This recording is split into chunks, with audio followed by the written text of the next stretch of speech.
Donc en direct ce soir du cours, on va, avant de commencer, le dédier, si vous le voulez bien. Les Ilou Nishmat Yolande Zahira Badbaya, chez Shavua, hein.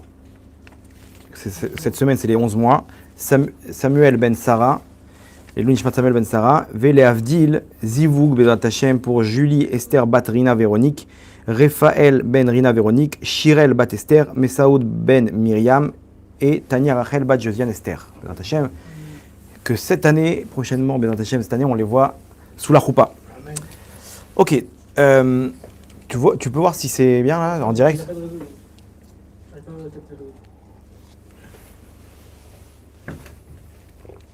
Voilà.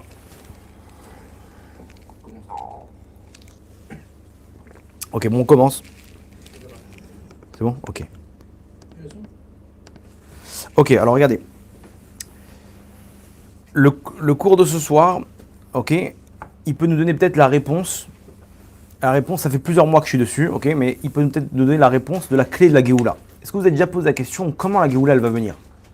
Quand on voit la situation, si je vous dis donnez-moi un scénario dans lequel tout va s'arranger, tout va rentrer dans l'ordre, à part un scénario catastrophique de guerre et de troisième guerre mondiale et de bombes atomiques dans tous les sens, je vois pas comment tout pourrait rentrer dans l'ordre. Hachem il devient le roi avec son peuple et les peuples du monde et tout le monde est content, tout le monde a son intérêt, alors qu'aujourd'hui c'est la course derrière le monde matériel, c'est la course après l'argent, après les honneurs, après les femmes, après les postes. Après. Comment les gens ils vont rendre les clés au Mashiach? C'est impossible. Des guerres, la haine, vous avez déjà posé cette question? Quel scénario Hachem va faire pour tout remettre dans l'ordre? Ils ont dû se poser cette question aussi en Égypte. En Égypte, imaginez-vous, quand deux personnes qui discutaient, qui disaient, tu te rends compte qu'un jour le Mashiach il va venir, un jour on va sortir d'Égypte, et ils devaient se poser la question, mais comment il va faire? Attends, Paro, c'était la première puissance mondiale à l'époque. L'Égypte, c'était la première puissance mondiale. C'était une force terrible. En plus, ils avaient un contrôle des forces du mal total. Ils avaient asservi l'âme Israël physiquement et spirituellement. Paro, c'était le roi des sorciers. Il n'y a pas un seul esclave qui s'est échappé. Pas parce qu'ils avaient des gardes, mais parce que spirituellement, il y avait des forces qui neutralisaient chaque personne qui se trouvait en Égypte. Hein? Et ils se disaient, mais comment faire? On n'a pas une arme, on ne peut pas se révolter. Et puis, pourtant, on a reçu de nos pères qu'un jour, Pakod, Yifkod et Trem, il a promis, Yosef, il a dit, vous allez amener avec vous mes ossements. Et Avram, il a reçu une prophétie d'Hachem, qu'on va mériter la terre de nos ancêtres. Bon, alors peut-être dans 1000 ans, on va savoir. Il ne manque pas de scénario Hachem, mais là, tout de suite, je ne vois pas comment il pourrait faire. Effectivement, un beau jour, à la une des journaux, Moshe est arrivé. Qui est Moshe? Le petit frère d'Aaron. Ah oui, Yachasra, il est parti. Ok, et alors qu'est-ce qu'il fait? Comment il va faire? Comment il se prend? Il est parti parler avec Paro. Mais il ne s'imaginait pas que tout allait se renverser. Et un an plus tard, ils étaient en dehors d'Égypte. Le scénario, on le connaît. Tous les ans, à Pessah, on se replonge dans l'histoire. Un jour viendra où ce sera exactement pareil. Akadosh Baruch Hu, il va venir avec son représentant qui va être le Mashiach et il va se dévoiler de quelle manière, comment il va faire pour retourner le monde. On ne sait pas. Est-ce qu'il y aura des miracles de la sorte? Il va parler avec les grands du monde. On ne sait pas aujourd'hui c'est qui Paro, c'est qui. Comment ça va se passer? Et surtout qu'on voit, entre nous, hein, mais même s'il vient, on n'est pas unis. On se déteste tous entre nous. Il y a des différences, des marlocotes. Là, on a pris la paracha de Korach. Des marlocotes, des disputes dans tous les sens. Dans une famille même, il y a des disputes. D'un coup, on va tous être unis derrière un seul homme. Il manque quelque chose. Et vous allez voir qu'en fait, c'est écrit explicitement dans la Torah ce qui va se passer. Ok? Mais vous allez voir qu'on va essayer d'expliquer un élément que, a priori, c'est pas si simple que ça. Alors, je vous dis ce qui va se passer. Première étape, Veshav Hashem Elokecha et Shevutecha, Kadosh Baruch Hu, il va ramener l'âme Israël. Ok, donc de là, on apprend que l'âme Israël, à la fin du temps, il sera éparpillé. Là, on est dans la parashat Nitzavim. C'est Moshe qui parle aux Bnei Israël quand ils sont encore dans le désert, juste avant qu'ils rentrent en Israël. Il leur dit à la fin des temps, Hachem, il vous récupérera des quatre coins du monde. Attends, on vient de rentrer en Israël, tu nous dis qu'en fait, on va finir, à la fin des temps, on ne sera plus en Israël, on sera éparpillé, et qu'Hachem, il va nous récupérer. Ok, donc nous, 3000 ans et quelques après, on voit que c'est le cas. Des Juifs en France, au Maroc, au Canada, à New York, dans tous les pays du monde. Éthiopie, Chine, de partout, Akadosh Baruch Hu, il réveille son peuple. Et après, qu'est-ce qu'il fait? Ve'viecha Hashem Elokecha el haaretz. Hashem il t'amènera sur la terre, Asher Yarshu Avotecha. Donc c'est ce qu'on voit. Donc techniquement, à la fin des temps, on devra avoir une terre à nous. Et pas l'Ouganda. La terre, écoutez bien, Asher Yarshu Avotecha, qu'il a fait hériter Hashem à tes pères. 3000 et quelques années après, on y est ou pas? On est en Israël, Hashem est en train de faire venir tous les peuples. Et regardez la dernière étape, avant la fin des temps. Umal Hashem Elokecha, et levavcha, ve et levav zarecha. Et Akadosh Baruch Hu, il va circoncire ton cœur et le cœur de ta descendance. Quelqu'un peut m'expliquer c'est quoi ça, cette étape? Hashem, il va circoncire notre cœur, ok, et le cœur de nos enfants. Voilà la troisième étape. Et là, c'est bon, on a terminé. Attends, mais de quoi il s'agit là? C'est quoi circoncire le cœur? On est d'accord avec moi que c'est ambigu? C'est un peu... Dans le livre de Yéreskel, là-bas aussi, il y a les mêmes étapes, différemment. Là-bas, cette étape, comment il appelle Yéreskel, le Navi, le prophète? Il appelle que Akadosh Baruch Hu venatati lachem lev basar. Je lui donnerai un cœur de chair. Un cœur de chair. Donc on revient encore sur l'histoire du cœur. Le cœur, c'est quoi? Le cœur, c'est le lieu, le symbole de l'amour. Quand quelqu'un il envoie un smiley à sa copine, il va lui envoyer quoi? Un cœur. Pourquoi? Parce qu'il veut lui montrer son amour. Le cœur, c'est quoi? C'est l'amour. C'est quoi le circoncire le cœur? C'est quoi? Je lui donnerai un cœur de chair. Ça veut dire quoi? Avant, mon cœur, avant ça, il est dans quel état? Il est incirconcis. Incirconcis, c'est-à-dire qu'il n'est pas encore apte. La circoncision, c'est ça qui me rend cachère en tant que juif, qui me donne mon habilité à être juif. Donc, il se peut qu'avant notre cœur, il sera pas bon. Ok, il y aura un problème qu'on voit aujourd'hui, toutes les disputes, toutes les différences. Et qu'à un moment donné, Akadosh Baruch Hu, il va faire un switch à l'intérieur de mon cœur, et il va circoncire mon cœur, et mon cœur, il va devenir apte à recevoir cet amour. Pareil, c'est quoi un cœur de chair? Ça veut dire qu'avant, j'avais un cœur qui n'était pas de chair, un cœur de pierre. C'est quoi un cœur de pierre? C'est quelqu'un qui n'a aucun sentiment. C'est quelqu'un de cruel, quelqu'un qui a de la haine. C'est un cœur qui est rempli de clipotes. Et Akadosh Baruch Hu, il va libérer mon cœur, et à ce moment-là, ça sera la Géoula. C'est-à-dire que l'amour qui va se diffuser dans le monde à ce moment-là, par l'intermédiaire des cœurs, comme si Hachem, il va ouvrir les cœurs, et l'amour, il va se diffuser à travers le monde, et tout va rentrer dans l'ordre. Ok? On est d'accord sur les conclusions du texte? Donc il y a un rapport avec le cœur, avec l'amour. Et l'amour, ça va être la clé de la Géoula. Va arriver un moment donné où Akadosh Baruch Hu, il va ouvrir le cœur de chacun d'entre nous, et ça sera la Géoula. Maintenant, en quoi l'amour, il peut changer le monde?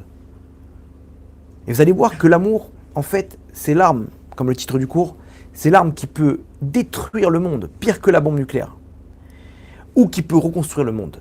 On peut aller avec l'amour aux deux extrémités, ou à la haine la plus profonde, ok? Parce que la haine, c'est une source d'amour qui a mal été exprimée. Vous allez voir qu'on va rentrer en profondeur. Ou ou construire le monde. Avec l'amour, on peut construire le monde. Avec l'amour, on peut faire tomber des murailles. L'amour, c'est quelque chose qui peut tout changer. Quand il y a de l'amour, il n'y a plus de barrières. Quand il y a de la haine, ça peut être mon frère, on voit tout noir. On voit plus rien. On voit plus le émettre. On voit plus la vérité. Et c'est ce qui se passe aujourd'hui. Nos cœurs, ils sont remplis de clipotes à cette fin de galoute. Cette galoute, c'est ces clipotes. Hein? En soi, l'amour aussi, il fait voir la vérité.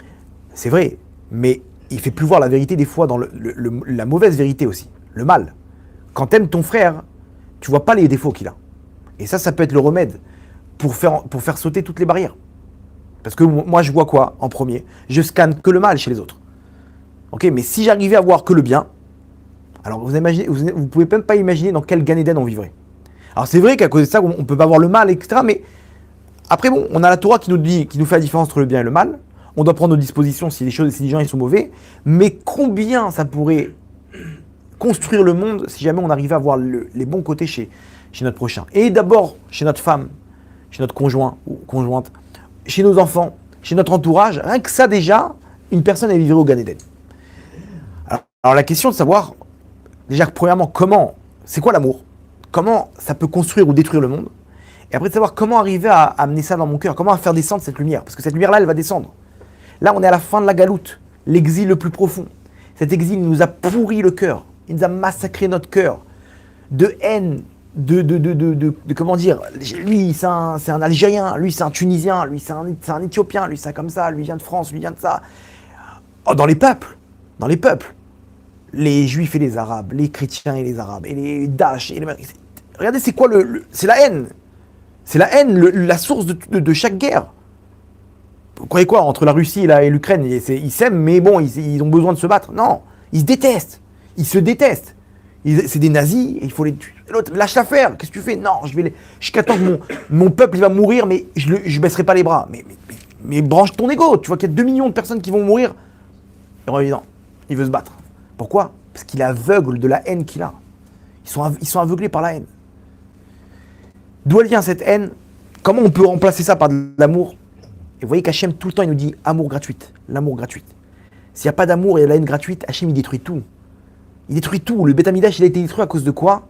La haine gratuite. Et pourquoi? Mais qu'est-ce que ça fait si j'aime, je fais ce que je veux? Non. Hachem, il dit tu peux le détester, il n'y a pas de problème. Mais pas gratuitement. Parce que c'est ça qui détruit le monde. Tu détruiras pas mon monde. Ok, alors venons faire un petit voyage dans le cœur du monde pour expliquer et analyser ça dans le cours qui suit. Bezrat Hashem, donc, Yoni, accrochez vos ceintures, Bezrat Hashem. On est parti. Ok, alors regardez ce qui se passe. Donc maintenant, il faut savoir, si on arrive à comprendre comment diffuser de l'amour dans le monde, dans mon cœur, on a tout gagné. Pas que pour la Géoula générale, parce que ça va se passer, Hachem va le faire, on va être, de la manière que le mal il a pris le contrôle de notre cœur, le bien il va prendre le contrôle. C'est ça quand Hachem il va circoncire le cœur. Et à ce moment-là, ça sera la Géoula, il n'y aura plus de problème dans le monde. Mais avant ça, Hachem nous dit, mes amis, c'est pas moi qui vais faire le travail. C'est à vous de le faire, et après moi je finirai le travail.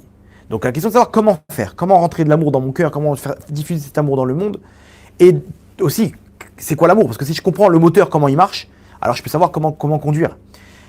Ok, donc c'est parti. Il faut comprendre quelles sont les étapes d'un humain. Comment il développe une personne l'amour qu'il a en lui. Il faut comprendre que tout passe par ses parents.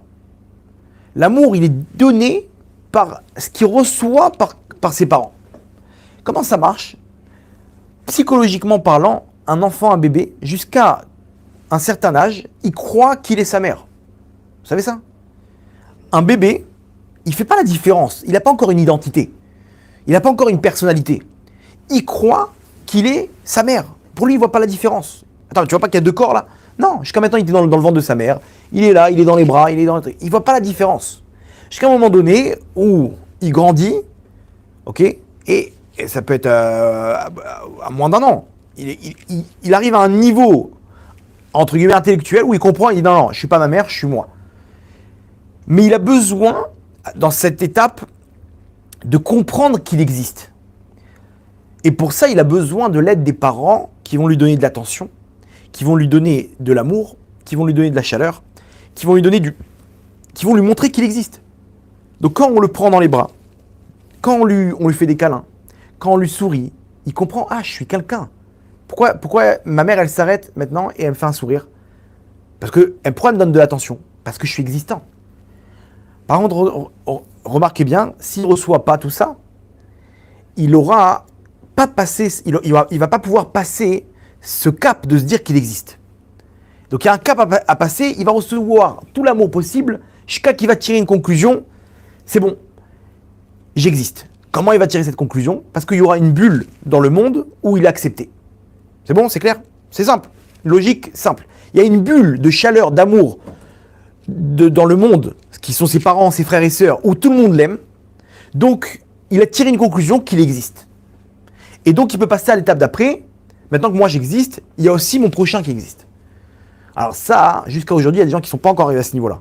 Ils sont toujours dans leur orgueil. Il n'y a que dans le monde, tout tourne autour d'eux. Ils n'ont pas compris qu'il y a encore sa femme, il y a encore ses enfants, il y a encore son collègue, il y a son voisin, au-dessus, en dessous. Ils ont pas, pour eux, la vie, elle est romée, elle les équilibre. Généralement, ces gens-là, la vie, elle les équilibre. Quand il arrive face à sa femme, il comprend que non, je ne suis pas tout seul, je ne peux pas faire ce que je veux, je suis obligé de rentrer le soir. Et le mec, il fait sa vie. À l'époque, il faisait sa vie, il rentrait à 6h du matin. Maintenant, il comprend que non, ça y est, maintenant, tu dois rentrer plus tôt. Attends, t'es marié, non? Ok. Et il a du mal au début, après, il apprend. Donc, ça, la vie, les enfants, etc., ils lui font sortir de cette bulle-là. Maintenant, le problème, c'est quoi? Et ça, c'est 90% des gens aujourd'hui, voire plus. Et plus on avance, plus il y a de gens qui sont dans ce problème-là. C'est qu'on n'a toujours pas tiré une conclusion qu'on existe. On est toujours à la deuxième étape. Cette étape où je dois tirer une conclusion que je suis existant. Je ne suis pas encore rassasié de l'amour que je dois recevoir, de l'attention que je dois recevoir. Donc qu'est-ce que ça crée? Regardez bien. Ça crée un genre de traumatisme inconscient où la personne elle va toujours, tout le temps vouloir chercher qu'il existe. Il n'a jamais tiré cette conclusion, donc il va toujours chercher. Attends, au travail, il va être là en train de dire hey, vous avez vu ce que j'ai fait? Vous avez vu comment je l'ai attrapé là, le client? Vous avez vu avec sa femme, tout le temps, c'est moi, et moi, et moi. Et tout le temps, il a ce qu'on appelle il a un ego surdimensionné. C'est pas de sa faute. C'est hyper dur pour lui. Il cherche tout le temps à exister, il est traumatisé. C'est devenu une obsession. Il est tout le temps en train de chercher. T'as vu, je suis là. Vous avez vu, hein, c'est moi qui a fait ça. Hein. C'est moi, et moi, et moi, et moi. Et le mec, il se retrouve avec un ego surdimensionné. Pourquoi? Parce qu'il n'existe pas. Il n'est pas rassasié. Il n'a pas reçu l'amour de ses parents. Et donc, pour lui, il n'existe toujours pas. Donc, toute sa vie, il va chercher. Il va être traumatisé de se dire peut-être que j'existe pas. Donc, il va chercher tout le temps un endroit où il est aimé. Il va chercher des likes sur Facebook, des vues sur YouTube ou sur Instagram. Je ne sais pas comment ça marche là-bas. Il va chercher des petits messages. Il va chercher des compliments. Tu peux pas le rassasier. Encore des compliments et encore. C'est les réseaux sociaux, ça. Les réseaux sociaux, ils tournent que autour de ça. Les réseaux sociaux, ils cartonnent que autour de ça. Ils font des systèmes où tu vas trouver de l'attention auprès des gens parce que tu as mis une photo et que tout le monde t'a mis des cœurs et des likes. Donc, j'existe. Ribono Shalom, j'existe. Attends, il faut mettre tel jean pour exister. Allez, tout le monde fonce. C'est ça la mode. La mode, ça tourne sur quoi? La société de consommation, elle tourne autour de quoi? Autour de chercher de l'amour. Je cherche de l'amour. Je n'ai pas reçu tout l'amour que je devais recevoir par mes parents. Donc maintenant, je vais le chercher dans le monde. Et s'il faut pour ça fumer des clopes, fumer des joints, s'il faut traîner avec des garçons, traîner avec des femmes, s'il faut... On s'en fiche. Ce que la société va me donner, je dois le faire parce que si on me dit que tu seras aimé quand tu vas fumer tel et tel truc, alors faut le faire. Parce que un homme, il a besoin de cet amour. Pourquoi il a besoin de cet amour? Parce qu'un homme, il a un instinct de survie. Et il veut survivre, il veut exister. Si tu lui enlèves cette existence, eh ben, toute sa vie, il va courir derrière les honneurs, il va courir derrière l'ego. Son ego, il va le pousser à faire des choses, les pires choses au monde. Même s'il faut mettre des coups de coude autour de lui, personne ne va m'enlever l'amour que je dois recevoir. Tu voulais dire un truc? Non, je suis choqué parce que j'ai parlé avec un très grand psychologue et c'est justement ce qu'il m'a dit après d'expérience. Les psychologues, ils découvrent ça après, mais dans la Torah, c'est évident. L'amour, c'est ça la base de tout. Vous allez voir pourquoi maintenant, vous allez voir comment Hachem, quand il va nous circoncire le cœur, il va nous donner un cœur de chair, alors tout va s'arranger. Parce que là, on court derrière quelque chose, mais quand mon cœur, là, on a des cœurs de pierre. On n'arrive pas. Et comme nous, on n'a pas reçu l'amour, donc nous, on n'arrive pas à donner. Donc, c'est un cercle vicieux. Et en plus, aujourd'hui, on n'a même plus besoin de donner de l'amour. Tu donnes un écran à ton fils. Que les dessins animés, ils vont lui donner de l'attention. Il va être là à l'époque, une grand-mère, elle prenait son fils dans les bras. Elle lui chantait une chanson, elle lui racontait une histoire. Le mec, il était blindé en amour. Wow. Les grand-mères de l'époque, vous voyez le Shmuel, tu repenses à ta mère. Elle te raconte une histoire avant de dormir. T'as rempli les batteries pour la journée. T'as besoin de rien d'autre. Et quand tu sais que t'existes, tu sais que t'es aimé, t'as pas besoin de suivre le monde. T'es quelqu'un d'actif dans le monde. T'es pas quelqu'un de passif. T'as besoin de plaire à personne. C'est bon. J'ai pas besoin de remplir un manque. Tout va bien dans ma vie. C'est quelqu'un d'équilibré. C'est quelqu'un qui est plein de confiance en soi. Tout va bien. Il fait ce qu'il veut dans sa vie. Il veut devenir, je sais pas, une star de cinéma. Ouais, j'ai envie de faire du cinéma. Pourquoi? Mais il faut être médecin, il faut être truc. Non, je fais ce que je veux.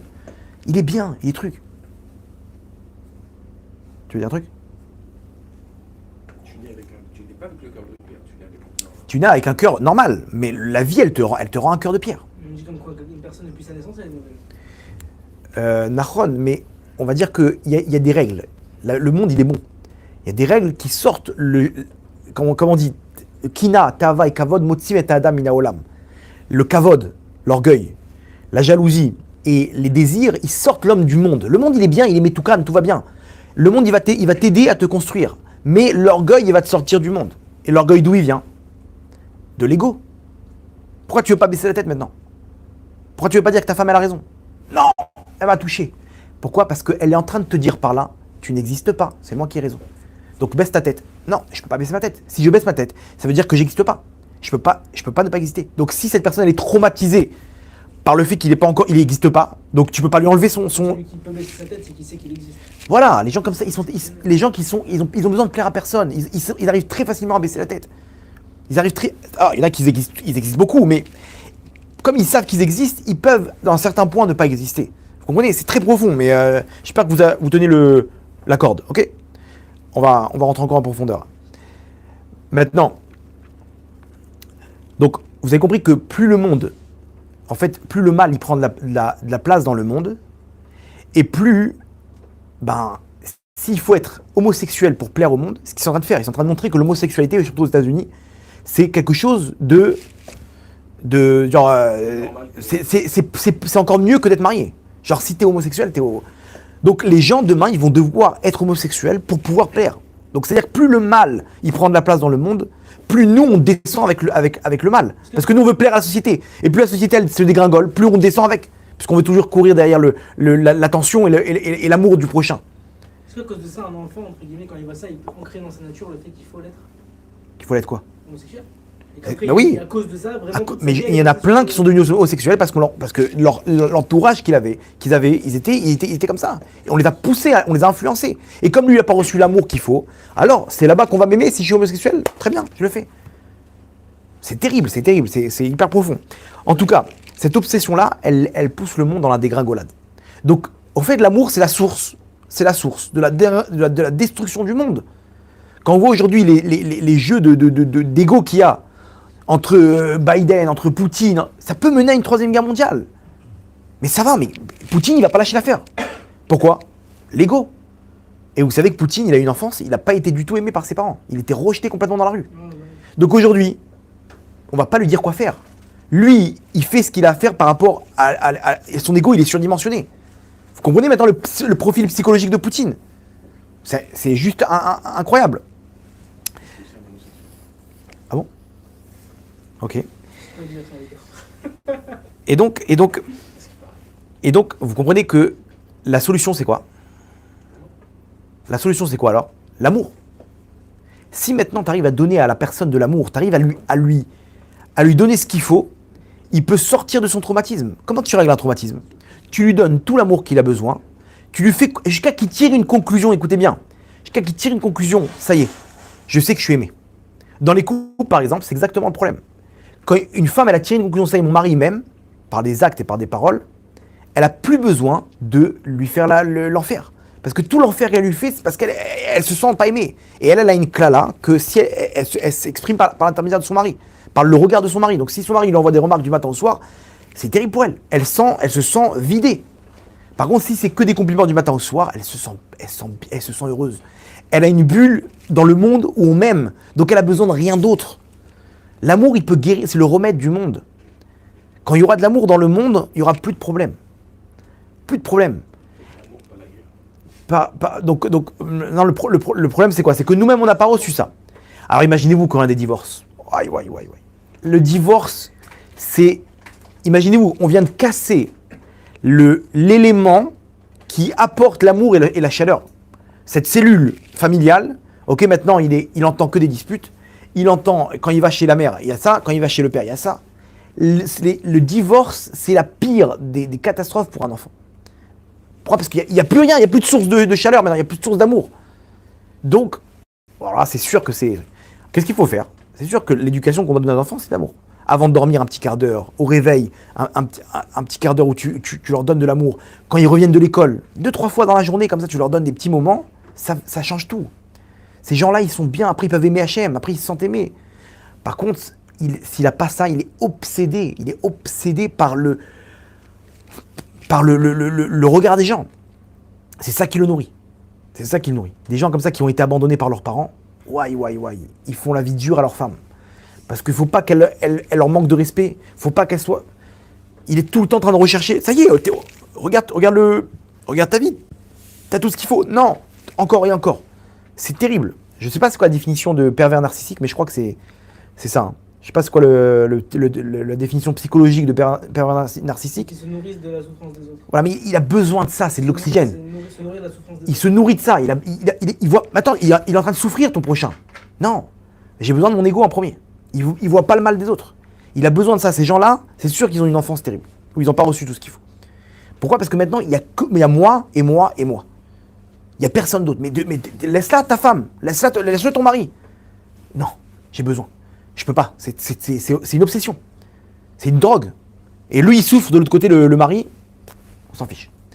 Comprenez ? Ça, c'est l'analyse de ce sentiment qui est l'amour. Quand on a ou quand on l'a pas. Donc vous avez compris que quand il n'y a pas d'amour, le monde, il est détruit. Quand il y a de l'amour, le monde, on peut construire le monde avec ça. Comme c'est ce que les gens y cherchent, comme de l'oxygène. Donc donne-leur de l'amour. Donne des compliments. Diffuse-toi un soleil. Un soleil, il éclaire autour de lui. Donne des compliments. Comment ça va ? Waouh, t'es beau, t'es bien, tes trucs, tac, tac. Envoie des trucs. Surtout avec ta femme, surtout avec ton mari. Envoie, tu peux construire n'importe quelle personne. N'importe quelle personne. Le Rav Uri Zohar, qui est parti il y a 3 semaines. Le Rav Uri Zohar, c'était un des plus grands Baal Teshuvah de la dernière génération. Lui, c'était l'équivalent de vous voyez, les bronzés, les séries de films Les Bronzés. Il y avait en Israël une série de films un peu le même genre. Série Hachem Yirachem. Ok ? Et lui, c'était la star de ces films-là. Il a rencontré un Rav, il a parlé avec lui, le Rav lui a prouvé que Dieu il existe, il a fait tchouva, il est rentré à la yeshiva, il a disparu, il a effacé tous les films, tous les trucs, il a payé les gens pour qu'ils effacent les... Il avait son argent pour acheter et tout brûler. Voilà, tout l'argent qu'il a gagné de ces films-là, il a tout racheté, tous les droits, il a tout effacé. Il a disparu de la scène, alors que c'était une star de cinéma qui avait tout pour réussir. Tout, les femmes, l'argent, la célébrité. Il a fait tchouva, il est rentré dans une yeshiva, il est devenu le Rav Uri Zohar, qui était un des grands d'Israël. Vraiment. Il faisait des choses. Il étudiait, il se levait à 3h30 du matin, il étudiait jusqu'à 10h du soir. C'était une sommité. Et il a ramené des milliers de personnes à Tchouva, parce que lui, il savait comment leur parler. Et lui-même, son fils, il est parti en cacahuète. Boîte de nuit et tout. Et il racontait, il disait au début, j'ai fait la guerre à mon fils. Mon fils, il a fait les 400 coups. Il dit, bon, je sais que c'était ma réparation, que je devais subir ça, parce que moi, j'ai fait subir ça à Hachem. Donc, Hachem m'a fait subir la même chose, pour que je puisse sentir la douleur qu'il a eue peut-être. J'ai fait tchouva encore plus. Chaque fois que je le voyais revenir de boîte à 6h du matin, je pleurais de me dire comment j'ai amené un fils qui fait des avérotes. Il a fait les 400 coups. Il n'y a pas une avéra qu'il n'a pas fait, il disait. Et il disait aujourd'hui, il disait, pourvu que j'arrive à sa crainte de Dieu, pourvu que j'arrive à prier avec les larmes comme lui, comme ses prières. Qu'est-ce qui s'est passé entre-temps ? Il raconte que, il dit, un jour, je me suis dit, mais 2 minutes. Quand toi, tu étais à sa place, tu étais pris par les forces du mal, par les clipotes, par le Yetzer Hara, tu voyais le Hémet, tu voyais pas la vérité. Donc, tu étais entre guillemets, t'étais un cas de force majeure, quoi. C'est pas de ta faute. Lui aussi, il est pris en otage. Il dit, je vais lui faire la guerre avec quelqu'un qui est pris en otage. Et je vais lui faire comprendre en plus que faire les mitzvot, c'est grâce à ça que je vais t'aimer. Ça passe pas par ça. Hachem, c'est pas comme ça qu'il est. Il a dit, à partir de ce moment-là, je me suis dit, stop, maintenant c'est que de l'amour. Il rentrait de boîte de nuit, je lui mettais un paquet de gâteaux avec un petit jus de fruits. Et je lui ai un petit message, bonjour mon tzaddik, j'espère que tu vas bien, je t'ai fait un petit déjeuner, passe une bonne nuit. Vous vous rendez compte ? Avant, il lui faisait la guerre, maintenant, complètement, l'inverse complet. Il disait, en quelques semaines, il s'est transformé d'une extrémité à l'autre. Pourquoi ? Parce que, pourquoi il allait en boîte de nuit ? Pourquoi il allait là-bas ? Parce que là-bas, il recevait l'amour qu'il avait besoin. Quand tu es là-bas, t'es frais, tu es bien habillé, tu bois un verre, tu es au top, tu sens que tu es bien aimé. Par contre, chez moi, je me fais tabasser par mon père. Donc, j'ai pas l'amour qu'il faut, donc il préférait aller dans la rue. Par contre, quand il a reçu l'amour de son père, alors là, ça vaut de l'or. Et c'est là qu'il a compris que non, je ne veux plus aller en boîte de nuit, je veux rester avec mon père. Et il a fait tchouva et aujourd'hui, il est arrivé à des niveaux que son père, il dit, pourvu que j'arrive à son niveau, dans ses prières, etc. Vous vous rendez compte? Ce que l'amour, il peut faire. Ok, inversement, quand on n'a pas l'amour qu'il faut, donc maintenant, on va rechercher tout le temps à exister. Il y a l'ego. Si on touche à mon ego, c'est les disputes. Toutes les disputes au monde, elles viennent à cause du manque d'amour qu'il y a eu. Donc il y a un ego surdimensionné qui a été développé. Et donc, quand tu touches à mon ego, bah, je te défonce. C'est toute la nature et la racine de toutes les disputes au monde. Toutes les disputes au monde, on a passé la paracha de Korach. Korach, là-bas, c'est la marloquette. Kadosh Baruch Hu, il a englouti tout Korach et tout ça, toute son assemblée. À Kadosh Baruch Hu, il n'y a rien de pire au monde pour lui que les disputes. Surtout dans le Ham Israël. Kadosh Baruch Hu, il déteste la haine. Il déteste les disputes. Quand il y a des disputes, Hachem il dit je suis plus là. Quand on veut avoir la bracha, Hachem te dit une chose je te demande. Shabbat, les tefilines, une chose, non, avant tout ça. Le shalom. Quand il y a le shalom, il y a la paix, je peux te mettre la bracha. Il y en a, ils ont la bracha, ils ont de l'argent, ils ont tout ce qu'il faut, mais ils ne comprennent pas comment tout saute. Les contrats, ils s'annulent, ils ont des dettes, ils ont des trucs, des dépenses. Mais pourquoi? T'as pas le réceptacle. T'as pas le kéli. Le kéli, c'est quoi? Le shalom. La paix. T'as un kéli, Hachem, il peut te verser la bracha. Je vais te donner l'exemple dans la génération du roi Achav. Comment ça se fait que le roi David, quand ils allaient en guerre, ils mouraient tous. Et Achav, dans sa génération, alors que c'était des races. C'était des Réchaïm, Achav, et ils ont gagné toutes les guerres. Et David et Shaoul, c'est des tzadikim, ils ont perdu toutes les guerres. Pourquoi? Parce que Shaoul et David, il y avait des marloquettes. Et Achav, même si c'était des Réchaïm, ils étaient tous ensemble. Donc il y avait le shalom. Donc là, le shalom, Hachem, il a dit, savez-vous, mais attends, mais Hachem, on met pas les tefilines, c'est pas grave. Allez, on y va. Y a pas, vous comprenez? C'est fort. Hachem, il te dit, quand il y a de la haine, je suis pas là. Donc le Yitzhara, qu'est-ce qu'il fait? Il nous bousille dans les marloquettes. Et regardez, des fois, regardez comme c'est fort, le mot marloquette, si on l'analyse, c'est incroyable. Dans le mot, il y a exactement toute la procédure d'une marloquette, d'une dispute. Des fois, une dispute, elle commence par un petit détail. Par quoi il commence le mot marloquette? Le même. Le même, sa forme, si vous voyez bien, c'est une barre comme ça, avec un genre de cercle, demi-cercle qui retombe, ok? Un truc comme ça. Et là, il y a un espace. Il y a un espace en bas, un tout petit espace dans le même, ok? La première lettre du mot marloquette, il y a un petit espace. Pour nous dire quoi? Que des fois, ça commence par un tout petit défaut. Ouais, il m'a pas appelé pour me dire Mazal Tov, un truc tout petit. De là, on passe à quoi? Chet. Le chet, l'espace, il est beaucoup plus grand. Ouais, dans le chet, vous voyez le chet, comment il est fait? Le chet, il est comme ça. L'espace, il est énorme. Donc du petit espace, ça passe à un grand espace. Du petit froid, ça passe à une grosse séparation. Et après, ça mène à où? Au lamed. Le lamed, c'est la lettre qui monte tout en haut. Pourquoi? Pour te dire, hein? La lettre lamed, elle monte tout en haut. Après le chet, il y a le lamed. Pour dire qu'une fois qu'il y a la dispute, elle prend de l'ampleur, on monte maintenant, c'est du feu. Le feu, il monte vers le haut, ça part dans tous les sens, ça explose. Et après, il y a le kouf. Et après, le kouf, il descend tout en bas. Une fois que ça a explosé, ils se sont insultés, ils ont fait des choses terribles, ils se sont battus, ils ont fait des choses que c'était impensable. Alors à ce moment-là, ils descendent tout en bas. Ça y est, ils ne se parlent plus, ils se font les pires choses. Ça descend très très bas.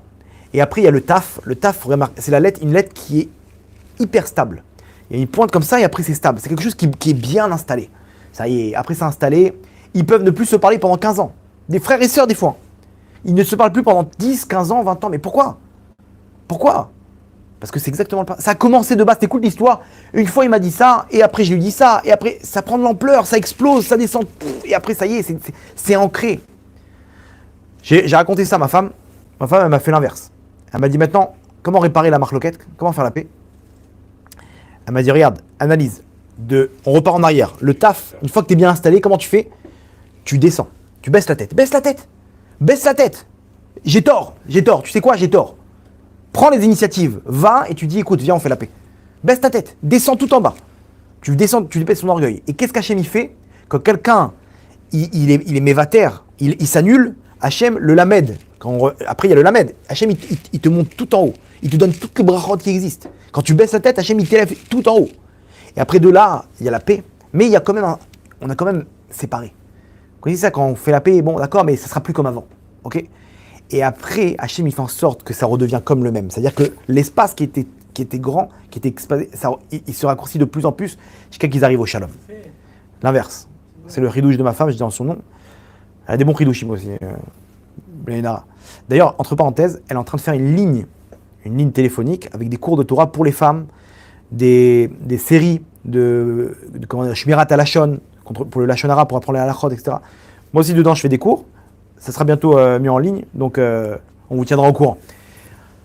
Donc ça, c'est la marloquette. Vous voyez, la marloquette, c'est quelque chose de terrible. Et pourtant, il n'y a pas une personne qui n'est pas en marloquette avec quelqu'un au monde, qui est en paix avec tout le monde. Pourvu qu'on arrive à ce niveau-là où on part de ce monde-là sans ayant blessé aucune personne. C'est impossible. J'étais en contact avec une famille en France. Ça m'a brisé le cœur, vraiment un truc. Une femme qui avait des problèmes. Baruch Hashem m'a donné la possibilité de l'aider. Et elle a parlé autour d'elle. Et elle a parlé à une copine à elle qui a dit moi aussi je veux qu'il m'aide. Donc elle m'a appelé. C'est quoi le problème? Ça fait des années que son fils il lui parle plus. Elle m'a dit je vous en supplie prenez contact avec mon fils. Peut-être vous allez pouvoir le raisonner. Je sais pas ce qu'il veut. On sait même plus c'est quoi la raison. On sait même plus c'est quoi la raison de la marloquette. J'ai dit ok donnez-moi son numéro je vais essayer. J'appelle. Il me répond pas. Je laisse un message vocal, un message sur répondeur. Et je dis bon, je tente le coup. Hachem m'a sorti les mots de la bouche. Il me rappelle. Il me dit écoutez, quand je connais pas les numéros de téléphone, je décroche pas. En plus, surtout si maintenant c'est pour le faire la paix avec ma mère avec qui j'ai pas envie de parler. Ok. Alors là, mais vous avez dit un mot qui m'a marqué. Donc, regardez comment Hachem il donne la réussite. Il y a un mot qui m'a marqué, donc je veux écouter votre version.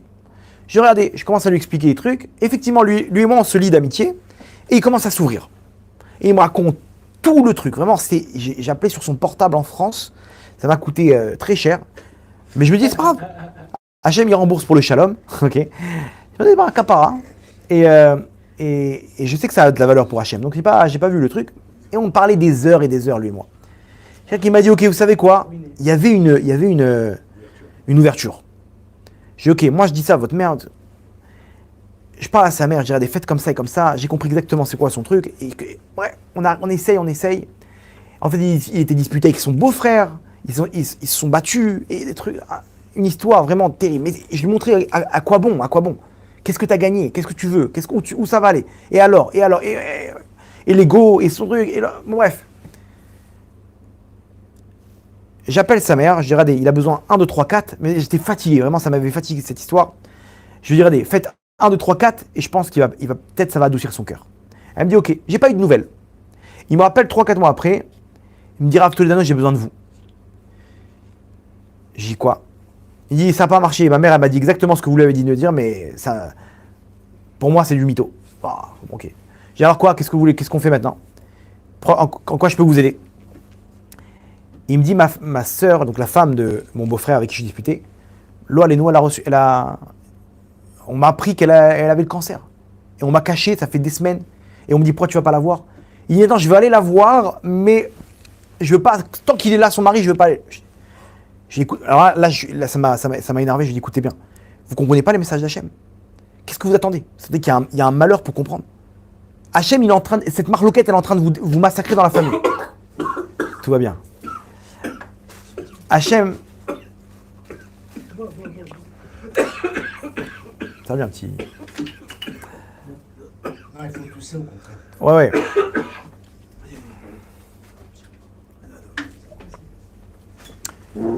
Je lui ai dit, vous comprenez pas les messages. Vous comprenez pas que c'est la marloquette qui touche et votre beau-frère et vous-même. C'est bizarre, non? Et encore, t'es là, non, quand je vais venir la voir, il faut pas qu'il soit là. J'ai dit maintenant, tu vas appeler ton beau-frère et tu vas faire la paix avec lui. Bon, il a entendu, mais c'était dur pour lui. Jusqu'à que son autre sœur, elle a pris les choses en main, elle s'est arrangée. Malheureusement, ça n'a pas suffi. ils ont essayé de faire la paix. Facile. Et elle est partie. Là, elle est nous. Et quand le moment où elle a rendu son âme, c'est là-bas qu'ils se sont pris dans les bras, lui et son beau-frère. Vous vous rendez compte? Cette histoire-là, pendant 3 jours, j'arrivais pas à m'en remettre. Et pourquoi? C'est tellement dommage. C'est que quand elle est partie qu'ils ils se sont pris dans les bras. C'est de l'ego. Je sais pas ce que c'est, mais en tout cas, cette marloquette-là, elle fait des dégâts. Elle fait des dégâts. Vous vous rendez compte? Elle a dû partir pour qu'ils se prennent dans les bras. Hachem, il peut tout faire pour que 2 personnes ils se prennent dans les bras, c'est pas un problème pour lui. Et Hachem, je vais vous dire encore pire. Hachem, il peut faire exactement pareil pour le monde. Hachem, il peut faire en sorte que ce monde-là, il y ait des guerres dans tous les sens pour qu'on se prenne tous dans les bras. Hachem, il nous a montré ce qui s'est passé à Méron. Si vous voulez pas vous prendre dans les bras, alors je vais faire un événement qui va vous forcer à vous prendre dans les bras. Et malheureusement, c'est 45 personnes qui sont mortes. Tout le monde connaît l'histoire. Donc, venons, on n'attend pas qu'il y ait des guerres pour qu'on s'unisse. Bref. Donc ça, c'est les marloquettes. Les marloquettes, elles sont destructrices. Pardon. Et il est clair qu'il faut sortir de ça. Se remplir d'amour et voir que le bien. Et baisser la tête par rapport à son prochain. Il y avait une autre histoire. Je suis obligé de vous la raconter aussi, mais il y avait un... Ouais. Bon, je tente le coup. Il y avait quelqu'un, il y a une vingtaine d'années. Un peu plus que ça même. Il y avait un Roche Kollel qui réunissait de l'argent pour son Kollel. Il est parti aux États-Unis et il a fait plusieurs communautés. Il y a une communauté qu'il a accueillie, il est resté 3 jours là-bas. Et il a fait des cours de Torah. Et à un moment, le dirigeant de la communauté, il lui a manqué de respect. Et lui, il a envoyé un pic dans un des cours. Il a dit, bon, en tout cas, Baruch Hashem, on est mieux lotis dans les autres communautés, quoi. Alors, il a fait un truc comme ça, quoi. Genre, le montrer qu'ici, ils l'ont mis mal à l'aise. Ok. L'autre, il a mal pris. Juste après, il a pris la parole, il a dit, écoutez bien, si vous lui donnez 1 centime, vous ne faites plus partie de la communauté. Attention, si vous lui donnez 1 sou. Il dit, quoi, c'est pas possible. Après 3 jours. Bon, il s'est dit, qu'est-ce que je vais faire? Je vais lui dire que... Il n'a rien dit. Il a accepté, il a baissé la tête. Il est parti dans une autre communauté. Et là-bas, Baruch Hashem, ils lui ont donné il y en a un qui lui a donné la somme qu'il avait besoin pour repartir pour l'année. Il était content, il s'est dit, bon, Baruch Hashem, j'ai eu ce qu'il faut. Tout va bien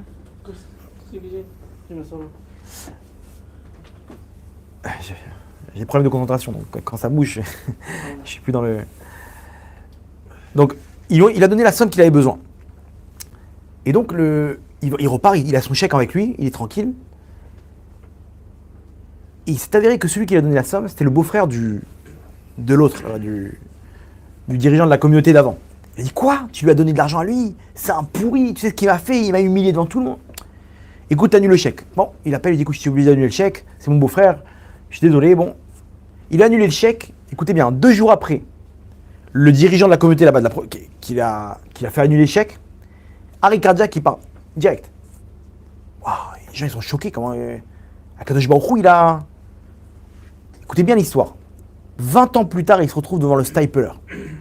Ils font là-bas un test sur la Gemara avec ses élèves. Et le Stapler, il lui pose une question, il dit, comment tu t'appelles? Il dit, je m'appelle Yosef. Il lui dit, non, tu t'appelles pas Yosef. Il dit, si, je m'appelle Yosef. Le Stapler dit, non, tu t'appelles pas Yosef. Il dit, mais quoi grave? Je sais pas. Je sais pas si peut-être on m'a adopté ou je sais pas, mais je m'appelle Yosef. Alors il dit, pourquoi il écrit Shlomo sur ton front? Il dit, oui, il voyait tout sur le front des gens, le Stapler. Le Stapler, c'est le père du Rav Kanievski, à la Vachalom. Rabbi Israël Kanievski, c'est le père du... Il dit, pourquoi il a marqué Shlomo sur ton front? Je sais pas, il réfléchit, et il lui dit, je sais pourquoi. Il lui raconte cette histoire. Il y a 20 ans, je suis parti réunir de l'argent, et celui-là qui m'a humilié, qui a annulé le chèque, etc., il est mort 2 jours après. Et il s'appelle Shlomo. Ah, le Stapler dit, je comprends maintenant. Il dit, écoute bien. Apparemment, tu devais mourir. Mais, lui, il ne devait pas mourir. Maintenant, comme il t'a humilié, il est parti avant l'heure. Et toi, tu as récupéré toutes ces années de vie, tu les as récupérées. C'est pour ça que maintenant, tu vis sur le compte de Shlomo. C'est pour ça que dans ta Neshama, elle a une influence de ce Shlomo. Et maintenant, maintenant, je comprends. Waouh. Et le Stapler, il dit, regarde, tu vois, tu crois que tu as été humilié, tu crois que tu as perdu, tu as gagné des années de vie. Et c'est écrit explicitement dans la Gemara, dans Chagiga, que il y a des gens qui peuvent partir avant leur temps. Et qui récupèrent le temps d'années qu'ils auraient dû, qui devaient encore vivre, ou les gens qui ont été humiliés, ou des tzadikim, des talmidei chachamim. Donc lui, il a été humilié, il a récupéré les années. Donc en fait, il lui a sauvé la vie. Il lui a enlevé le chèque, mais il lui a donné des années de vie. Vous vous rendez compte? La marloquette, pourquoi tu fais des problèmes? Pourquoi tu disputes? Pourquoi tu viens engrainer les gens, etc. Hachem, il te dit, mon fils, je veux pas, reviens, allez hop. Je reviens, et lui, il a récupéré ses années de vie. Donc ça, c'est la marloquette. Comment elle détruit tout. Donc quelqu'un qui veut se disputer avec vous, aujourd'hui, vous avez compris le principe. Donne-lui de l'amour, c'est pas grave. Il a besoin, on a touché son ego, directement ou indirectement. Donne-lui de l'amour, donne-lui ce qu'il veut. Il veut juste de l'amour. Il veut juste que tu lui remettes son ego. Donne-lui, c'est pas grave. Tu seras perdant aux yeux du monde, mais aux yeux d'Hachem, tu seras gagnant. Et sur le long terme, tu vas éviter une marloquette, et ça, c'est destructrice. C'est destructrice. La marloquette, elle est destructrice. Ok? Destructeur. C'est ce que je voulais dire. Ok. C'est bon? Maintenant, qu'est-ce que l'amour, il apporte? Et là, vous allez voir comment c'est la clé de la Géoula. D'après vous, comment Hachem y juge? Favorablement ou pas? Alors regardez, je vous explique comment ça marche. Il y a une règle. Un tribunal, ok, qui a tué une personne en 70 ans, un tribunal rabbinique, il y a écrit à plusieurs reprises dans la Torah que pour tel et tel avéra, peine de mort. D'un autre côté, on nous dit, s'il y a un tribunal qui a tué une personne dans les 70 ans, on appelle ça un tribunal assassin. Pourquoi? Hachem nous dit, attention, ce que j'écris dans la Torah qu'il faut tuer une personne, c'est que dans un cas extrême. Et là-bas, il y a une liste de conditions pour qu'une personne elle soit coupable de mort.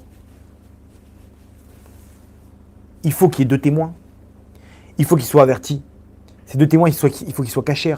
Il faut que les juges ils posent la question aux témoins, il faut qu'ils aient la même version. S'il y a un élément qui change, on annule tout le témoignage. Il faut que cette personne-là, elle soit dans son état d'esprit naturel. Il ne faut pas qu'il s'est disputé avec sa femme avant, par exemple, etc. Et même si toutes les conditions elles ont été remplies, on diffuse le cas dans la ville pour que les gens ils viennent trouver un cas de force majeure à partir duquel il est tombé. Vous vous rendez compte? Et regardez jusqu'où ça va. Quand on va le mettre à mort, il y a un endroit spécifique où là-bas, ils sont avec des drapeaux. Pourquoi? Parce que peut-être que sur la route, il y a quelqu'un qui va arriver au tribunal et va dire « J'ai quelque chose pour lui. » Ok, il faut annuler, mais dans l'autre, entre-temps, il est parti. La guillotine, ils ont levé la guillotine. Le temps que tu arrives jusqu'à là-bas, ils peuvent le tuer. Ils peuvent tuer un innocent. Donc comment on fait? Ils avaient un système de drapeaux au loin où stop, arrêtez tout. Arrêtez la peine de mort.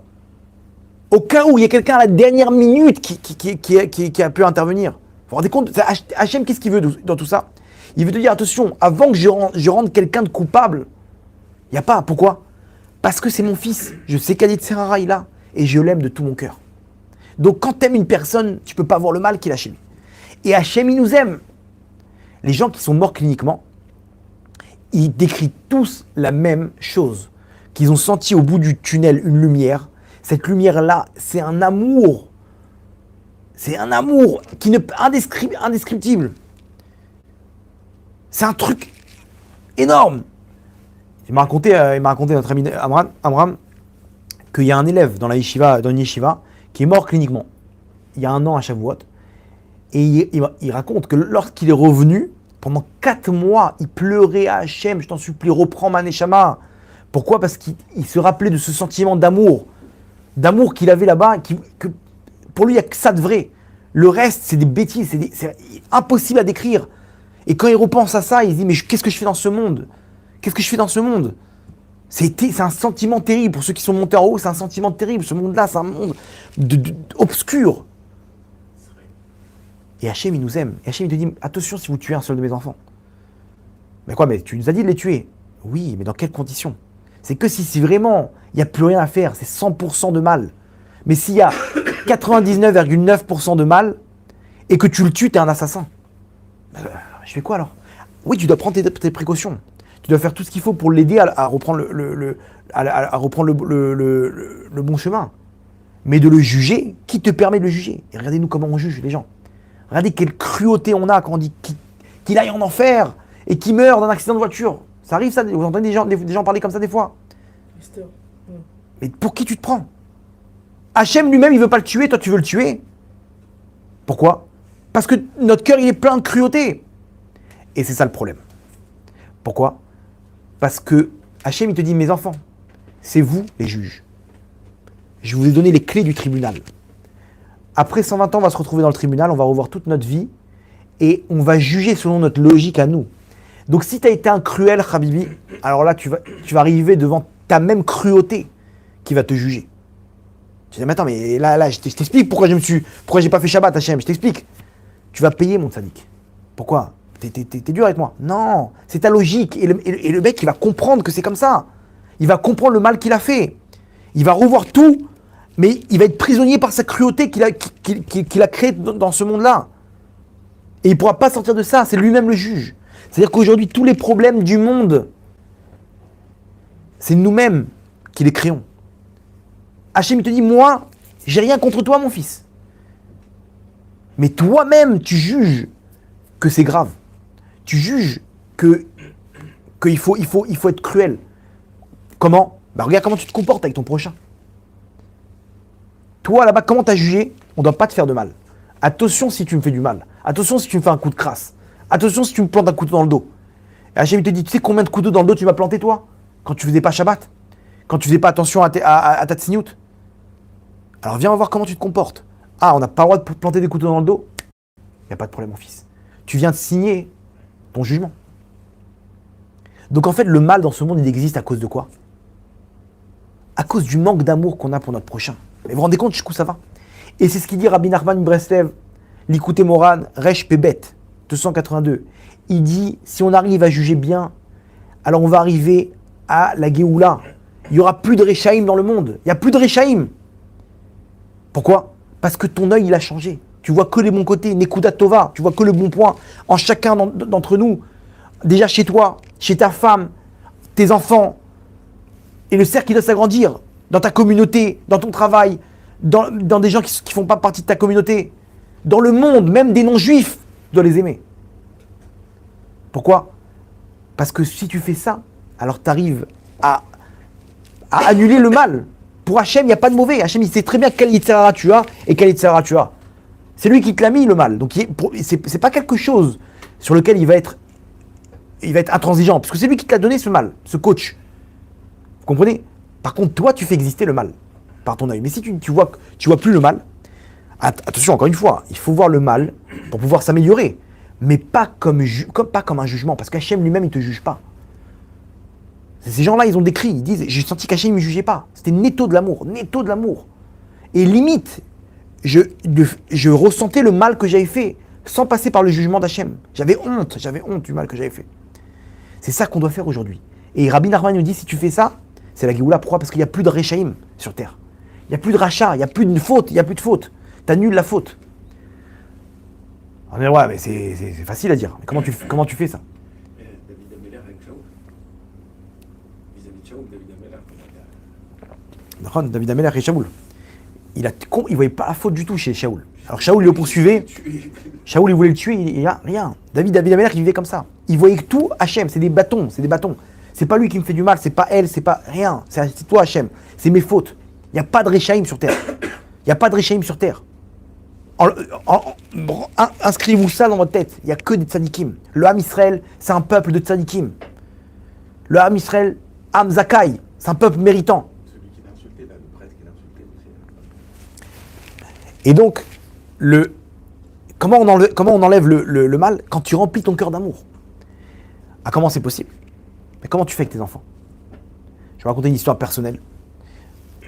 J'ai un de mes enfants, 4 ans. Un jour, la ganénette, comment la ganénette le terme français. Bon, l'enseignant de la crèche, quoi. Il a 4 ans, quoi. Donc ça, sa maîtresse, ouais, bref. Elle me dit, regardez, votre fils, ça fait 2-3 jours qu'il prend dans les affaires des autres. Donc, faudrait voir peut-être s'il doit pas faire un petit traitement ou un truc. Genre, en gros, c'est un voleur, quoi. Non, c'est ma femme qui me raconte. Ma femme me dit, regarde ce qu'elle m'a dit là, le truc et tout. C'est... Quand elle me disait, j'ai dit, quoi? À 4 ans, il n'y a pas de voleur. À 4 ans, il n'y a pas de menteur. C'est nous qui fixons ça chez lui. Alors, il y a quoi? Simplement que lui, il voulait quelque chose, absolument. Et comme il n'a pas la notion de ce que c'est la propriété, ok, alors lui, il veut une chose absolument, il va la prendre. Alors c'est sûr que mon copain, il ne sera pas d'accord, donc on va faire sans cachette. Mais surtout pas sortir le mot que c'est un voleur. Surtout pas, parce que lui, il va comprendre, dire, ah, je suis un voleur. Et donc il va s'identifier à ça. C'est nous qui lui collons cette étiquette. Mais là, c'est quoi? C'est juste quelqu'un qui veut remplir absolument son objectif. Alors, bah, mais attachez-moi à lui mettre ça dans le bien. Et comme ça, on a tranquillisé l'affaire. J'ai raconté des histoires à table, comme quoi quelqu'un à qui on a volé son truc, son jouet, il a pleuré parce que pendant des mois, il a économisé chaque pièce qu'on lui donnait dans sa tirelire et il a acheté son vélo et on lui a pris son vélo. Donc comme ça, il a ressenti le mal que ça pouvait faire et il a arrêté de prendre dans les affaires des autres. Ça, c'est la petite histoire. Non, vous avez vu comment... À un moment, je me suis interrogé, je me suis dit, mais pourvu que tu fasses ça avec tout le Ham Israël, quand c'est ton fils, c'est pas un voleur. Par contre, viens, on va voir si quelqu'un qui te rend pas d'argent, l'argent que tu lui as prêté, est-ce que aussi tu vas courir sur le fait que non, c'est pas un voleur ou pas? Vous avez vu la différence? Quand c'est ton fils, tu trouves les forces d'aimer et de bien juger. Parce que c'est ton fils, l'amour il est naturel. Par contre, quand c'est ton voisin, ou quand c'est ton copain, ou quand c'est... Et que lui, il t'a pris de l'argent, il t'a pas rendu, d'un coup, je comprends pas, et qu'est-ce qu'il fait? Et c'est normal qu'il a pas la bracha, c'est un voleur, et ces trucs, et quand t'entends des histoires de gens qui font du forex, et qui font des trucs, des coups, et t'es là en train de juger, mais pour qui tu te prends? T'aurais jugé comme ça si c'était ton père? Si c'était ton frère? Vous avez compris le revers que j'ai reçu? Je dis, mais regarde, quelle honte, comment on se comporte, parce que c'est mon fils. Mais chacun, on doit les voir comme nos frères, tous. Et donc vous avez compris comment en fait, d'un coup, il n'avait pas d'avérote. D'un coup, c'est pas un voleur, c'est un tzaddik. C'est un tzaddik qui utilise mal sa force. Donc vous voyez que, en fait, l'amour que j'ai, il peut m'aider à voir le bien et à annuler la faute. Mais si je l'avais traité de voleur et que je l'avais puni, qu'est-ce que tu fais? T'es un voleur. Je l'aurais rendu voleur. J'aurais fait exister le mal. Vous avez vu comment c'est fort? C'est incroyable. On fait exactement pareil autour de nous. C'est toi qui rends ta femme comme ça. C'est toi qui rends ton voisin comme ça. C'est toi qui rends ton fils. C'est toi qui rends ton conjoint. Alors qu'on peut construire les gens avec un bon œil. Tu peux les construire. Vois le bien. Ta femme, il n'y a pas de remarques. Les remarques, ça ne doit plus exister. Les remarques, ça fait que détruire. De descendre. T'es en train de défoncer sa bulle où elle essaye d'exister, elle essaye de se sentir aimée, et toi tu lui fais comprendre combien elle n'existe pas, combien elle est mauvaise. Donc son ego, plus tu lui fais des remarques, plus son ego il va grandir, et plus ça va être l'enfer. Et une femme pareil, des femmes c'est des vipères, que des tac, son mari que de mal. Pourquoi tu rentres maintenant? Et pourquoi tu fais ci? Et pourquoi? Laisse-le tranquille, ton mari, laisse-le tranquille. Élève-le. Fais de lui un roi, il va faire de toi une reine, arrête de lui faire la vie dure. Combien de remarques? Ces remarques-là, elles doivent plus exister. C'est terminé. Ou du moins, au moins, dès que tu rentres chez toi, que des compliments. Ça, c'est une personne qui doit prendre sur soi. Quand je rentre chez moi, la première parole que je dis, c'est un compliment. C'est fort, ça. Hein. Les gens, ils rentrent, inspecteur, il est travaux fini. Ouh là là, il y a de la poussière, là, c'est quoi ça? Il est pas pris le repas? Mais arrête avec tes remarques. Rentre, waouh, c'est magnifique. Quel plaisir de rentrer dans cette maison, tout est propre, tout est beau, waouh, t'es belle ma chérie. Tout de suite, vous avez compris, il met une ambiance tout de suite de bon, d'amour, de bien-être. Mais et elle pareil, elle rentre, ça que tu rentres, vas-y, tu vas te faire à manger, je te fais pas, je crois que je t'abonniche, tu crois, boum, des coups de poil, des coups de trucs. Pourquoi? Accueille-le avec un grand sourire. Comment ça va? Comment s'est passé son travail? Viens, installe-toi, serre-lui un petit thé. Je suis désolé, le repas, il n'est pas encore prêt. Tu vas voir comment il va... Vous comprenez? C'est la clé de ce monde, l'amour, c'est la clé de ce monde. La clé de ce monde. Et en plus, vous allez me dire quoi? Avant le mariage, il n'était pas comme ça avec sa femme, franchement. Avant le mariage, il était en train de lui lécher les bottes. Waouh, t'es belle, t'inquiète pas, que le bien. C'est après, il a pris pour acquis, non? Voilà, parce qu'il voulait l'avoir dans sa poche. Donc pour ça, il est obligé de la séduire. Et comment tu savais à ce moment-là que séduire, c'était lui dire des compliments? Ah, tu savais? Comment tu savais? Parce que tu sais, toi aussi, t'aimes les compliments. Donc tu sais que c'est ce qu'il faut. Maintenant que c'est acquis, plus de compliments. Donc tu veux récupérer ton couple, c'est quoi des compliments, mon sadique? Tu veux récupérer ton mari? Comment les femmes, elles sont là en train de dire je reçois des appels, mon mari il veut divorcer. C'est normal. Pourquoi il veut divorcer? Parce que c'est un enfer qu'il vit. Tout le temps en train de râler. Il rentre chez lui, ça râle, ça râle, ça râle. Laisse-moi tranquille. Laisse-moi tranquille. Il va voir ailleurs. Il a tout ce qu'une femme elle peut lui apporter sans les mauvais côtés du mariage. Donc il trompe sa femme. C'est à cause de qui trompe sa femme? C'est à cause d'elle. C'est à cause d'elle. Elle lui rend la vie amère. Vous comprenez jusqu'où ça va? Donc lui, le mariage c'est terminé. Ah, mais j'ai des besoins. Alors très bien, ça va coûter ce que ça va coûter, mais vous comprenez jusqu'où ça va? Donc les remarques aujourd'hui, vous avez compris que ça sert strictement à rien. Ça fait que détruire. Les compliments, ça construit. Les compliments, tu construis. Et c'est ça ce qu'Hachem veut de nous. Hachem veut qu'on enlève la cruauté qu'on a dans notre cœur. Construis. Essaye de voir ce qu'il y a chez ton prochain de bien. Et c'est ça que tu vas sortir de ta bouche. C'est ça que tu vas faire dominer chez ton prochain. On a encore un tout petit peu de temps, Baruch Hashem. Donc maintenant, aujourd'hui, vous avez compris pourquoi Akadosh Baruch Hu, il est hyper sévère quand il y a de la haine, quand il y a des marloquettes. Pourquoi Hachem dit je suis plus là? Parce que, et c'est pour ça que le Beth Amikdash il a été détruit. C'est pour ça on est en galoute jusqu'à aujourd'hui. Hachem il dit si le Beth Amikdash il a été aujourd'hui dans votre génération, je l'aurais aussi détruit parce que vous êtes au même niveau. Ce niveau de haine gratuite. De haine gratuite. Tu as le droit d'être disputé avec ton prochain, tu as le droit, mais pas gratuitement. Vous comprenez? Pourquoi? Maintenant on comprend pourquoi. Parce qu'Hachem dit parce que c'est toi qui, quand tu as de la haine gratuite, tu fixes le barème de tes avérotes. Parce que tu es en train de dire c'est un rachat, je le déteste. Pourquoi tu le détestes? Parce qu'il a du mal. Donc tu as fixé le mal, tu as donné une étiquette au mal dans le monde. Donc Hachem il te dit mon fils, c'est toi qui a donné ce mal, il était en potentiel, c'est toi qui l'a fait exister. Donc nous-mêmes on donne le barème quand on a de la haine, vous comprenez? Mais si on voit que le bien, donc le barème c'est quoi? C'est qu'une faute, c'est pas grave, c'est mon fils le pauvre. Tu trouves, comme le Rav Ourizoar, il s'est dit c'est mon fils, c'est le pauvre, il est pris par les clipotes. Il est prisonnier par les clipotes, qu'est-ce qu'on peut faire? Il est à nous. Et donc il ne voyait plus le mal, il a sauvé son fils.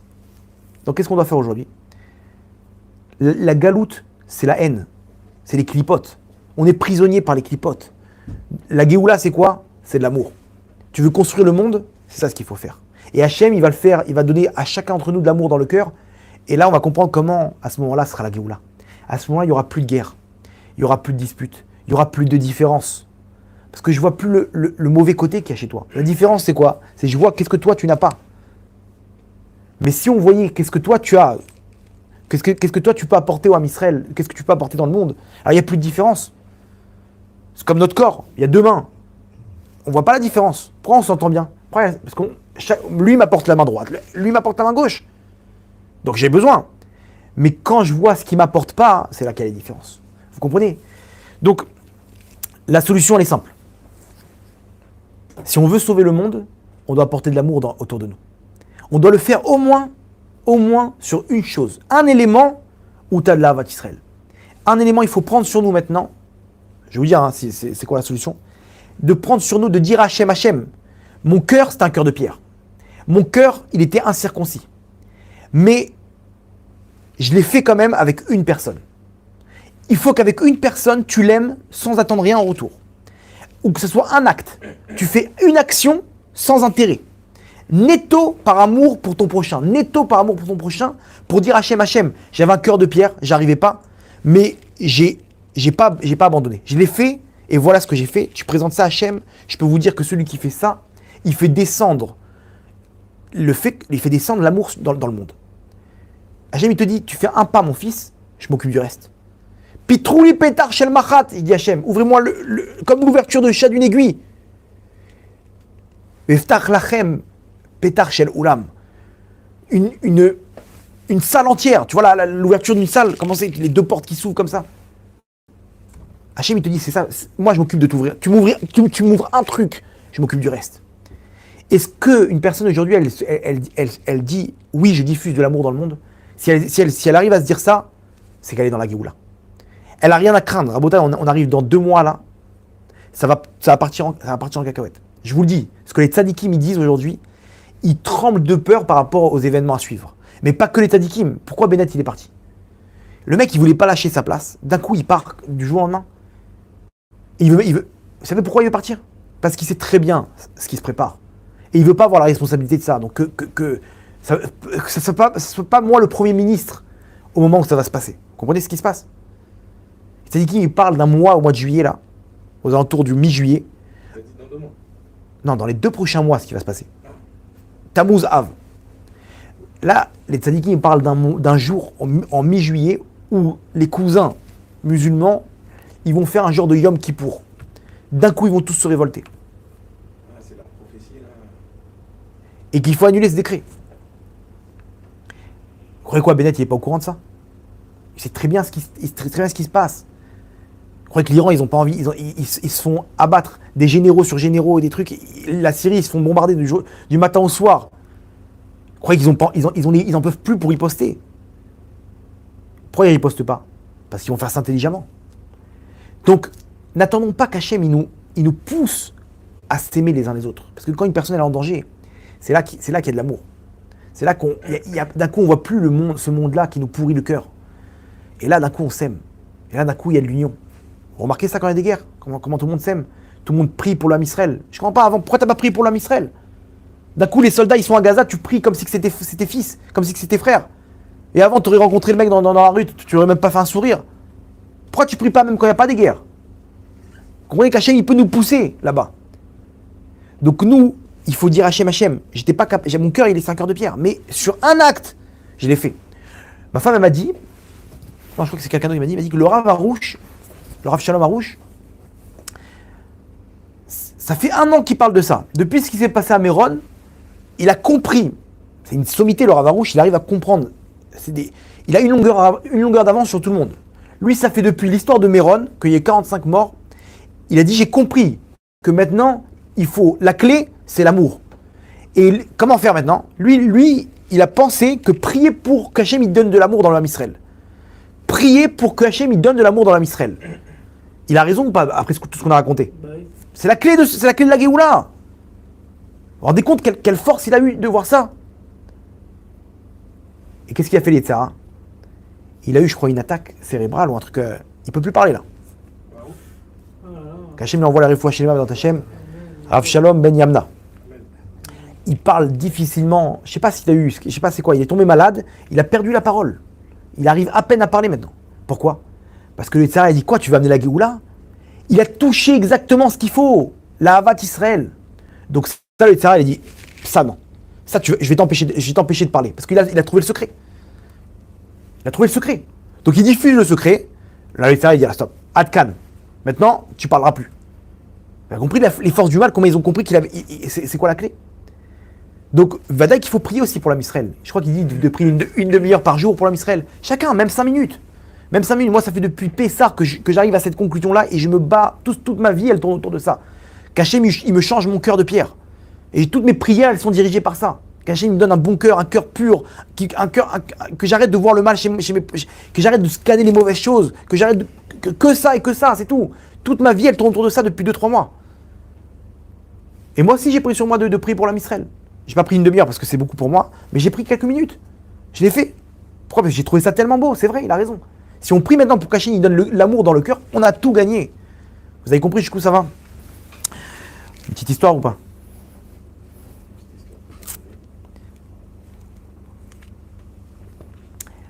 Il y avait à Bnei Brak, il y avait une personne, il voulait rénover sa maison. Et ça coûte cher. Il a dû faire un emprunt. Maintenant, il avait un petit garage. Au rez-de-chaussée, il y a des petits marsanes, quoi, des petits garages, quoi. Il avait un petit garage sympathique au rez-de-chaussée. Il s'est dit, tu sais quoi, je vais faire un emprunt un peu plus important. Et je vais rénover aussi le garage. Je vais en faire un petit appartement, un petit 2 pièces. Ok? Et je vais le louer. En plein cœur de Bnei Brak, il peut en tirer 3000 shekels. Et il fait un emprunt de façon à rembourser 3000 shekels tous les mois de l'emprunt. Et comme ça, il autofinance la rénovation qu'il a fait. C'est une bonne idée ou pas? Super. Il fait l'emprunt à la banque. Là, la banque, il lui accorde un grand prêt. Il fait une rénovation grand luxe. Et bien entendu, il fait ce petit appartement, tout ce qu'il faut, tout neuf. Un petit 2 pièces, tout neuf, au rez-de-chaussée, en plein cœur de Bnei-Brak. Donc c'est bien pour des personnes âgées ou pour un jeune couple. 3000 shekels, c'est pas cher. Les prix sont aujourd'hui, c'est le double presque. Et voilà. Maintenant, il publie l'annonce. Dès que l'appartement il est pris, il publie l'annonce, il reçoit un appel direct. Une vieille femme qui appelle. Bonjour, j'ai vu votre annonce. Combien ça coûte? Qu'est-ce qu'il y a? Vous pouvez me faire une petite description? Ok, je le prends. Il dit quoi? Vous voulez pas le voir avant? Non, c'est bon, je le prends. Écoutez, je vous le garde, n'ayez pas peur. Hein. Si vous avez peur que je vous le garde, mais venez voir quand même, ça me fait, s'il vous plaît, parce que ça me dérange et tout. Ok, d'accord. Quand est-ce que je peux venir aujourd'hui? Alors venez à 4h. Ok, il ferait rendez-vous, à 4h, elle est là. Maintenant, il voit quoi? Il voit une vieille dame, pas du tout religieuse.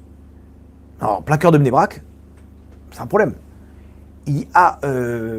Au téléphone, il pouvait pas se douter. Il dit bonjour, il prend des gants et il dit écoutez, vous avez vu aux alentours, je sais pas s'il laisse. Le principe, c'est que si vous arrivez à vous habiller de sanois, peut-être que ça sera plus facile. Donc, il s'est dit bon, elle va comprendre d'elle-même, peut-être qu'elle a pas fait attention. Elle dit non, moi j'habite à Tel Aviv, je suis prêt à tout, je suis prête à tout. Là-bas, il n'y en a pas un qui me calcule. Il n'y en a pas un qui m'aide, il n'y en a pas un qui me prend mes courses. J'en ai marre. J'ai entendu que les religieux, ils s'aimaient les uns les autres, donc je vais habiter à Bnei-Brak, c'est tout. C'est vrai, dans la Torah, il y a un amour du prochain, on vient de faire tout un cours sur ça. Ok. Donc, je vais habiter à Bnei-Brak. Il dit ok, alors, pour ça, il faut s'habiller de sanois. Il n'y a pas de problème, je suis prête à tout. Dites-moi comment m'habiller, et je m'habillerai. Regardez autour de vous, c'est comme ça qu'il faut s'habiller. Ok, d'accord. Attention, pas de télé fort, pas de musique Shabbat. Faut respecter. Je ferai Shabbat, ce que vous voulez, je vais habiter ici. Bon, qu'est-ce qu'il peut... Maintenant, dans sa tête, il se dit, quand qu'est-ce que je m'en fiche de ses actes? Hachem, il aime cette femme, oui ou non? Il aime. Bon, elle a son niveau, elle a grandi là où elle a grandi, il va savoir, peut-être ses parents, c'est des rescapés de la Shoah. Et je vais la juger, moi. Je la juge pas, je la prends telle qu'elle, et je vois que cette femme, cette Neshama qui est en elle. Et il lui dit, ok, on signe. Il a signé. Alors, les voisins, ils lui ont dit, écoutez, vous êtes gentil, mais on va savoir ce que ses enfants, ils vont venir la voir, on va savoir qui, ses enfants, on sait pas, nous. Non, elle n'a pas d'enfants, vous inquiétez pas. Et puis quoi? Il a commencé à leur faire des leçons de Ahavat Israël. Il dit quoi? C'est pas une juive comme les autres? Au contraire, on va lui montrer comment nous, les religieux, et la Torah, c'est d'accepter notre prochain. On va l'aider, on va l'accueillir, et vous allez voir, elle va faire tchouva. Au contraire, ils ont dit, ouais, t'as raison. Donc il est venu avec son drapeau de Ahavat Israël, d'amour du prochain, et comme ça, il a pris l'histoire. Et effectivement, les enfants, ils tapaient à la porte. Il appelait mamie. Mamie, on va faire des courses au supermarché. T'as besoin de quelque chose? Et alors, ah merci mes enfants. Alors faisait une liste. Il lui mettait les courses devant le palais de la porte. Et il invitait les Shabbats. Et elle passait des Shabbats avec tout le monde. De voisin en voisin, elle passait. Elle était aimée par tout l'immeuble. Ça, c'était la première année. La deuxième année, elle a dû renouveler les chèques. Donc elle a donné les chèques pour un an. Elle a dit, t'inquiète pas, je te donnerai les chèques et tout. Elle n'a pas donné les chèques et elle ne paye pas le mois. Donc lui, il a été un peu gêné. Il dit, écoute, au bout de 2 semaines de retard, il va voir, il dit, tout va bien, qu'est-ce qui se passe? Il y a un problème, la banque, les trucs.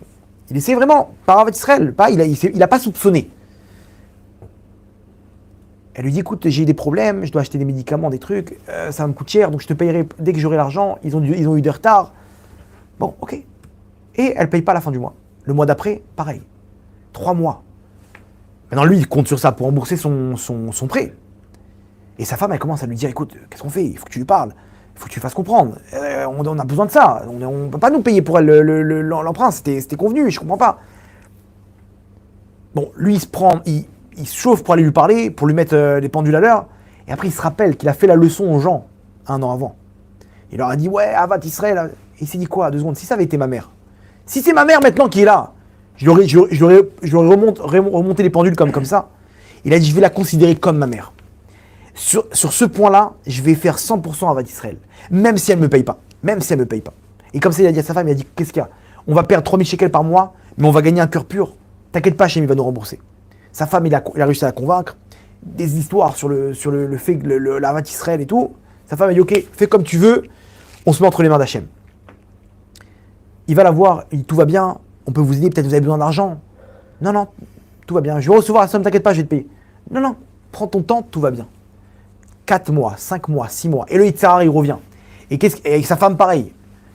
C'est dur, imaginez, ça fait 6 mois qu'il lui paye le loyer. Et il se dit, attends 2 secondes. Si Hachem, il n'avait pas prévu ça, elle m'aurait payé. Donc si elle ne me paye pas, c'est qu'Hachem, il a prévu. Donc qu'est-ce que je vais rentrer en conflit avec Hachem? C'est Hachem qui veut ça, c'est tout. C'est pas elle, c'est un bâton, c'est mes avéros. Il rentre dans la... Il se réchauffe et il repart pour encore 1 mois, 2 mois, 1 an. Où elle n'a pas payé. Cette histoire, elle a duré 5 ans. Non. 5 ans où elle vit chez lui gratuitement. Et il continue à l'inviter le Shabbat, à lui faire des grands sourires, à lui acheter ce qu'elle a besoin. Vous vous rendez compte jusqu'où ça va? Et lui, il a pris sur lui de ne pas lui dire un mot, comme si que c'est ma mère. Avat Israël. Effectivement, elle a quitté ce monde. Malheureusement. Et vraiment, ils ont eu de la peine. Même lui, ils sont attachés au bout d'un moment. Vraiment, il a chassé toute haine qu'il avait dans son cœur. Il a réussi. Au début, c'était pas facile. Ça lui a pris peut-être 1 an, 2 ans, 3 ans. Au bout d'un moment, ça lui faisait plus rien qu'elle lui payait plus. Et vraiment, ça lui faisait mal. Ils se sont occupés de son enterrement parce qu'elle n'avait pas d'enfant. Il a pris sur lui de faire le Kaddish pour elle, de s'occuper de sa Neshama. Et au bout d'un moment, il fallait vider la maison parce que, ça y est. Il a commencé à vider avec sa femme, faire les cartons, distribuer les affaires, le canapé, etc. Et là, il voit une lettre destinée au notaire. Où, en fait, c'est la copie d'une lettre qui était donnée au notaire. Ils ouvrent la lettre. Et ils voient une lettre qu'elle leur a laissée. Et elle leur dit comme ça. À mon cher couple qui m'a accueilli à bras ouverts et qui m'ont jamais rien demandé, je lègue mon appartement à Tel Aviv parce que j'ai pas d'enfant. Et je pensais au début qu'ils faisaient tout ça par intérêt. Et j'ai voulu les tester. Je me suis dit, je vais pas les payer. Ok? Pour voir si vraiment ils font ça par intérêt, par amour de leur prochain, ou parce que je leur donne 3000 shekels par mois. Et donc, à partir du moment où j'ai arrêté de les payer, je les ai inscrits chez le notaire, je leur ai légué ma maison. À condition qu'ils ne me réclament jamais l'argent. Effectivement, donc il s'est retrouvé avec l'héritage, un appartement face à la mer à Tel Aviv, un 4 pièces. Vous savez combien ça vaut? Au moins 3 millions de shekels. Il s'est retrouvé avec sa femme à récupérer les 5 ans de 3000 shekels, mais bien plus que ça. Pourquoi? Parce qu'Hachem, il a testé. Si tu réussis ton test d'Avat Israël, non seulement tu as tout gagné, parce que ton cœur, maintenant, tu as guéri ton cœur, tu n'auras plus de problème dans ta vie, tu vas voir, tu vas vivre dans le Gan Eden. Mais en plus, je vais te récompenser avec un appartement. Donc, à nous de faire comme ce mec-là, de se dire, ok, sur un acte, je vais faire Avat Israël à fond. Hachem, je ne suis pas capable d'aimer mon prochain, d'aimer le Ham Israël, je ne suis pas capable. Mon cœur, c'est un cœur de pierre. Mais toi, tu vas pouvoir transformer mon cœur. Et ça commence par moi. Prenons sur nous un acte de Avat Israël, à fond, sans intérêt, sans rien du tout. Et vous allez voir des miracles sur miracles. Ce qu'il a vécu, lui, il a fait sur un acte. Un acte. Il a reçu un appartement. Donc maintenant, à nous de prendre sur nous. Ou de faire un acte, ou de prier comme dit le Rav Arush. Mais un truc, un élément où tu vas dire Hachem, je n'étais pas capable d'aimer ton peuple. Mais ça, j'étais capable. Ce petit élément-là, j'étais capable. Donc je l'ai fait. Donc maintenant, la balle est dans ton camp, Hachem. Et quand Hachem va voir qu'on commence à faire ça, on lui met la balle dans son camp et Hachem il dit maintenant à mon tour. Et là, d'un coup, il va circoncire notre cœur. Ou mal Hachem Elokecha et levav rav et levav zarecha. Hachem il va nettoyer ton cœur. Et d'un coup, la Géoula va arriver. Tout le monde va s'aimer. Il n'y aura plus de différence. C'est ça le scénario qu'il a choisi Hachem. Donc à nous de faire descendre cette lumière, Bezrat Hachem. À nous c'est entre nos mains. Pour avoir la Géoula, Bezrat Hachem, dans le Ham Israël, et la Géoula pour chacun d'entre nous, dans nos familles, dans nos couples, dans notre entourage. Baruch Adonai L'Olam. Amen, amen.